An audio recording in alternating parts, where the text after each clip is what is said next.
What up, YouTube? I'm back with another video today. And in today's vid, we doing something new. We starting off a new thing. We're gonna be playing a game called Would You Rather. And in this game, you gotta pick which guy you wanna have for your franchise. And all of these games are gonna be situational based, but they're never gonna be, or they might not be the same all the time. But for today, I'm giving you guys the first original one. I want to see what you guys think. So here's a scenario. You are a young team. You're building for the future. Within the next 5 to 7 years, you want to be a title contender. You can only pick one as your power forward or center. They can play either or for whatever you want, but it's between two guys. They have to be your key player, your best player on your team. Everything is built around this player, and it's two guys. So for the first guy, what we're gonna speak on is Paolo Vs Sengun. Now Paolo Vs Sengun, he's a forward to center, and he plays for the Houston Rockets, and this year he's averaging 21.5 points, 9 rebounds, 5 assists on 54% shooting from the field.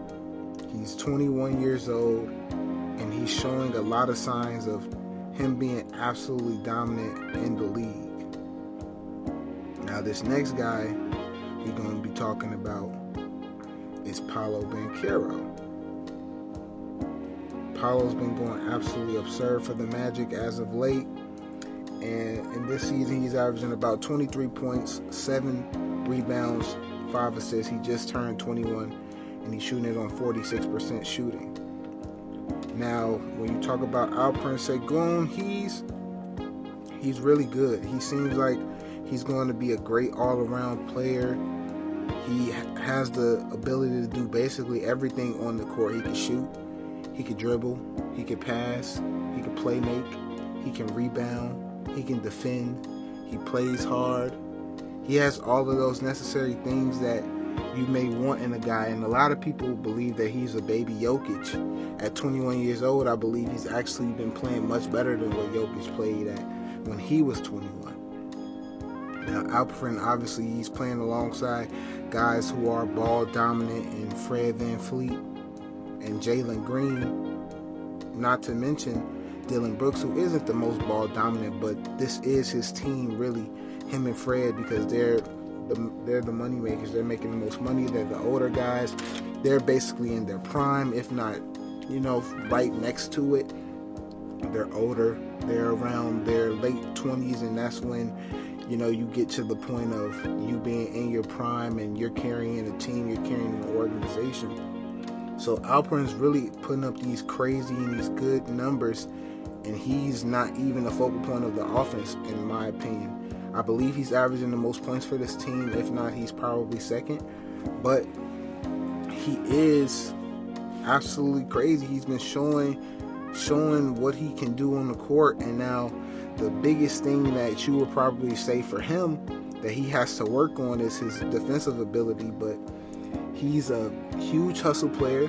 He's great when it comes to shot blocking. He does get dunked on quite a bit, but he's great at shot blocking. And he's going to play hard. He's going to fight for it. He's going to try to win. He's extremely competitive from the way that he even just plays the game. You can see his competitive edge and his competitive drive. But let's see what you guys think between him and Paolo. And now speaking on Paolo is a guy who's in his second year.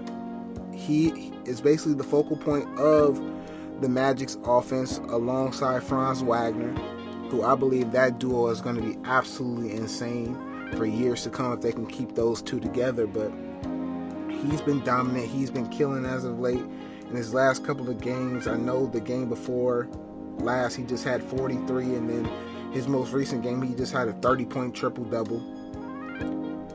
He's a guy who can rebound. He can play defense. He likes to score the ball. He can hit you in the post. He can pass the ball a little bit. The biggest problem that I would say he has is maybe that he isn't the best when it comes to not having the ball, what he does off the ball. Off ball work is what he needs to really focus on and key in on, because he hasn't really shown me anything from this season of him being able to work without the ball and him not being the focal point of the offense. But that's because he's never had to not be the focal point of the offense. He is the offense for the Magic. He was the number one pick for a reason. He is a guy who you look at and you're like, hey, this is who I want to run my organization, who I want to run my franchise through. And so why would he not have the ball, or why would he know how to play without the ball if he's never had to do it before? He's also very young. He just turned 21. He's just a little bit younger than Alperen, and he's looking good. He's looking like he's going to be somebody who will be a perennial all-star, as does Sengun look like.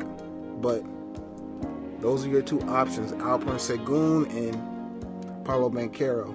Now, for me, if I had to pick, I don't know where I'm going. I really don't know.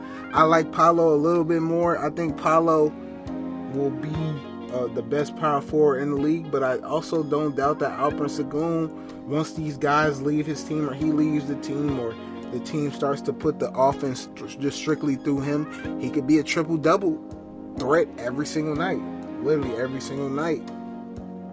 I would probably go with Paolo, but I wouldn't be mad at Alperen. This game isn't for the weak. It's not for people to think, oh, this is going to be easy. This is going to be something that you could just pick off the top of your head. It's a clear-cut answer. The game is definitely not based off of that. It's not based for that. I want it to be some thinking behind why you're picking what you're doing. I want it to be some reasoning behind. My reasoning for Paolo is that I believe Paolo will be the most dominant power forward in the league for many years to come. He has the body for it. He has the frame for it. He's strong and he's faster than Sengun. And I believe he can uplift and raise up on his assists if he really tries to, but it depends on where I need him fit.